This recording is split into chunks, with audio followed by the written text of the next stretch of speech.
বিশ্বকাপে এসেও খেলা শিখছেন বাংলাদেশ দলের অধিনায়ক নাজমুল হোসেন শান্ত ও উইকেটরক্ষক ব্যাটার লিটন কুমার দাস।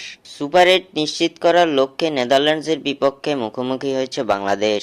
আর্নস্টবেল স্টেডিয়ামে শুরুতে টসে জিতে বাংলাদেশকে ব্যাটিংয়ে পাঠায় নেদারল্যান্ডস। ব্যাটিংয়ে নেমে নিজের রূপ দেখাতে শুরু করেন বাংলাদেশের অধিনায়ক নাজমুল হোসেন শান্ত। তানজিদ হাসান তামিমের সঙ্গে ওপেনিংয়ে নেমেই ওই ব্যর্থতার বৃত্তেই ঘুরপাক খাচ্ছিলেন শান্ত।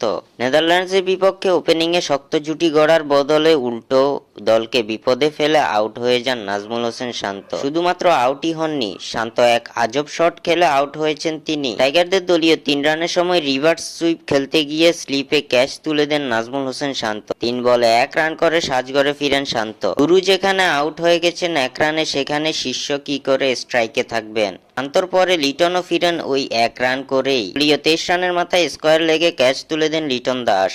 দলকে বিপদে ফেলে সাজঘরে ফেরার জন্যই যেন শুধুমাত্র বাংলাদেশের হয়ে খেলছেন লিটন শান্তরা। একের পর এক ব্যর্থতার পরিচয় দিয়ে টিকে যাচ্ছেন দলে।